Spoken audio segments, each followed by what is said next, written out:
से और न्यूसेलस से बनेगा। और न्यूसेलस कैसा है? प्रेजेंट परफेक्ट कंटिन्यूअस टेंस तो the mitosis megaspore mother cell sporogenous because forming megaspores.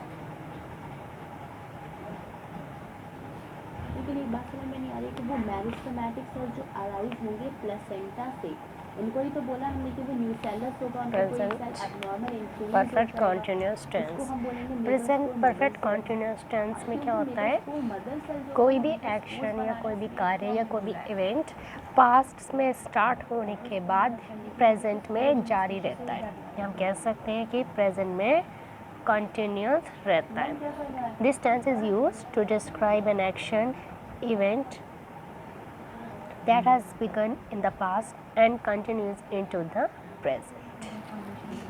इस टेंस के जो सेंटेंसेस होते हैं उसके लास्ट में आता है ते रहे हैं, ता रहा है। जैसे कि 4 बजे से सो रहा है या 5 बजे से खाना खा रहा है।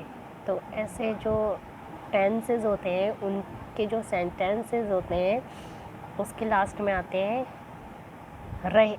ते रहे हैं या ता रहा है या सिर्फ रहा है, से रहे हैं, सा रहा है। मतलब लास्ट में जो है रहा है, रही है, रहे आते हैं। और इसमें जो एक मेन पॉइंट है जो प्रेजेंट कंटिन्यूअस और जो प्रेजेंट परफेक्ट कंटिन्यूअस को डिफ्रेंशिएट करता है वो पॉइंट है कि प्रेजेंट परफेक्ट कंटिन्यूअस में टाइम दे रखा होता है, टाइम मेंशन किया होता है। 4 बजे से ऐसा हो रहा है या 5 बजे से ऐसा हो रहा है।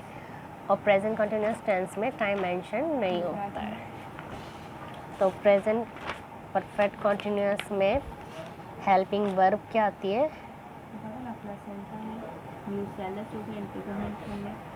अब न्यूसेलस से तो सब मेरिस्टेमेटिक सिस्टम में कौन सा मास पर न्यूसेलस। अब न्यूसेलस का कोई स्पोर डेवलप हो जाएगा और उसको हम आर्किस्पोरियल सेल बोलेंगे। हैज़ बीन इसका मतलब कि न्यूसेलस भी तो स्पोरोजेनस है क्योंकि न्यूसेलस या से ही तो मेगास्पोर मदर सेल बनाता है। हैव बीन आर्किस्पोरियल से है तो स्पोरोजेनस ही। तो डिफरेंस क्या है? ये बोलते हैं और मेन वर्ब क्या आती है? वर्ब की फर्स्ट फॉर्म में लाइफ टाइम में एक बार आए। एनुअल का मतलब ये है कि वो 1 साल तक ING। बाइनियल का मतलब होता है कि वो 2 साल तक जिंदा रहे, है ना। इसी तरीके से एक ये है एपोस्पोरी का मतलब होता है इनडायरेक्टली कह दो इंटीग्यूमेंट से बनना, फॉर्मेशन ऑफ द एम्ब्रियो या सिंगुलर सब्जेक्ट के साथ हैज़ बीन, प्लूरल सब्जेक्ट के साथ हैव बीन। क्योंकि न्यूसेलस का पार्ट ही है मेगास्पोर मदर। सिंगुलर सब्जेक्ट के साथ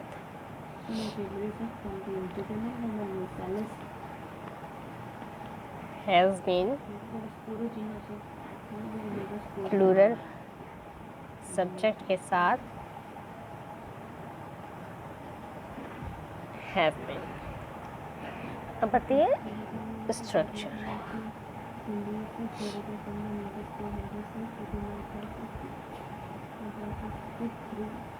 सबसे पहले एफर्मेटिव की।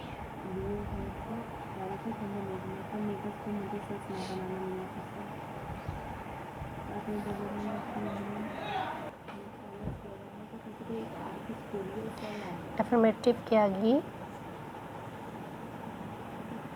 सब्जेक्ट प्लस हैज़ या have plus been plus verb की फर्स्ट फॉर्म में ING plus object and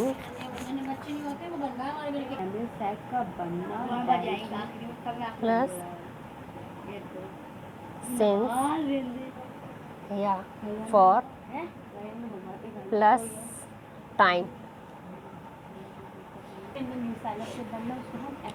since या फॉर टाइम के लिए लाते हैं। सिंस लाते हैं पॉइंट ऑफ टाइम और फॉर लाते हैं पीरियड ऑफ टाइम के लिए। जैसे कि एम्ब्रियो जो बनेगा वो डिप्लॉयड होगा, ठीक है। तुम्हें याद रखना है एपोस्पोरेगा होता है, एपोस्पोरेगा कितना होगा? हाँ फॉर यहाँ डायरेक्टली इंटीग्रल सिंस माइटोसिस की आ गए। और जो डिप्लोस्पोरी होता है 30 minutes formation of the embryo मतलब इंटीग्रल न्यूसेलस से, और यही बोलेगी कि हम कहेंगे about 30 minutes, megaspore mother cell से डायरेक्टली तो यहाँ पर for 30 minutes। मतलब अगर हम एग्जैक्ट टाइम बताएंगे जैसे कि 10 जो डिप्लोस्पोरी है उसके AM, एम्ब्रियो से तो वहाँ since 12 होगा। ऐसे ही लाएंगे 4 days, पार्थिनोजेनेसिस का मतलब होता है कि डेवलप और हम कहें मंडे, मतलब यहाँ since ये होगा, ये 3 months, और ये दो इनके लेकिन उसमें हम किसी भी मंथ का नेम मेंशन नहीं किया। अगर हम बोले मार्च तो यहाँ सिंस आएगा।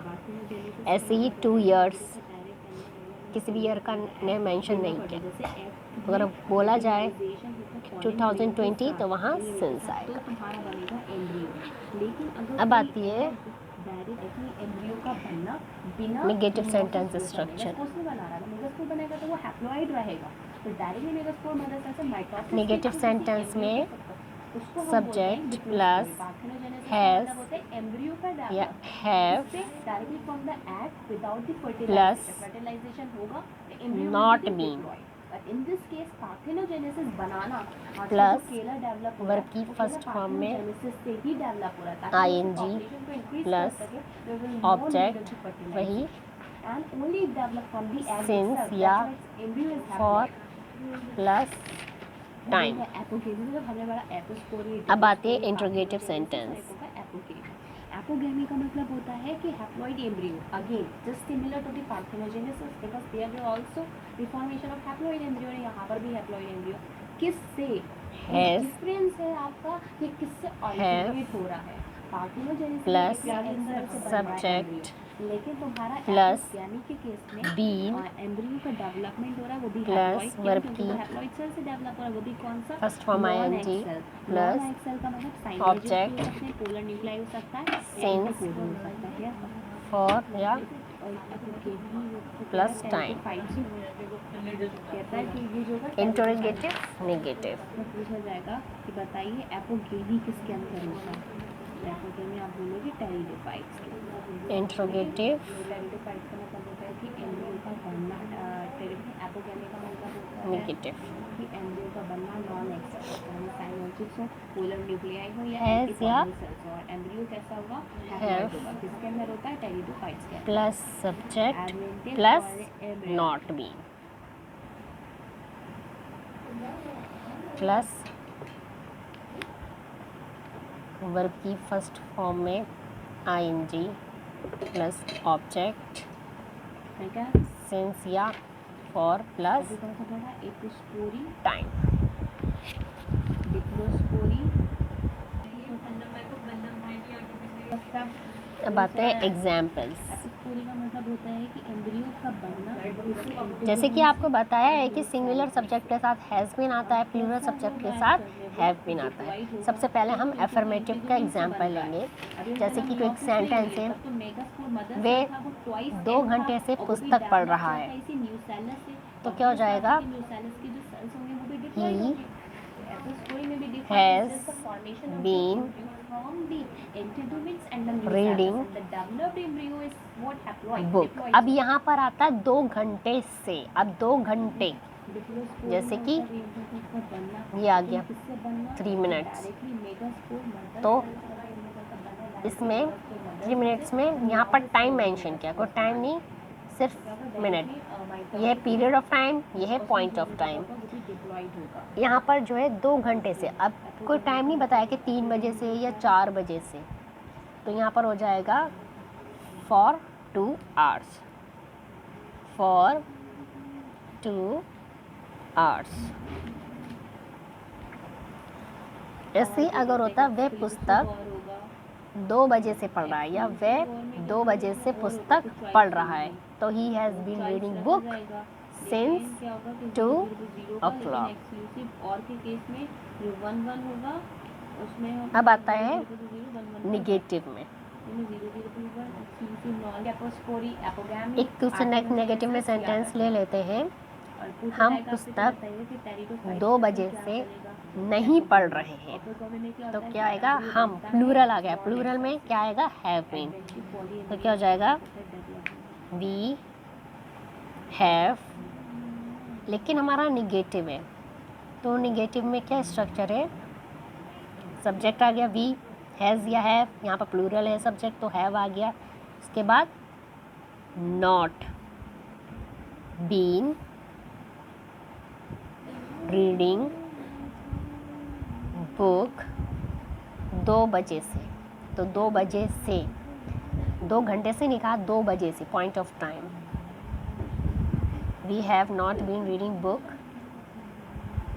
Since 2 o'clock। अब आता है इंट्रोगेटिव में। कोई एक सेंटेंस ले लेते हैं, क्या तुम यहाँ 3 घंटे से खेल रहे हो? क्या तुम यहाँ 3 घंटे से खेल रहे हो? तो क्या हो जाएगा?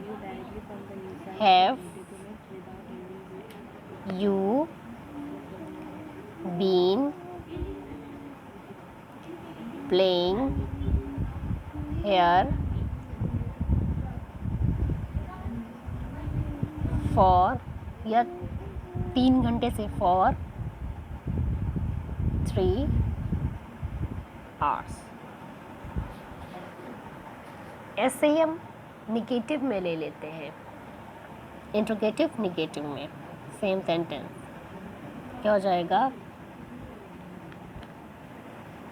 Have you not been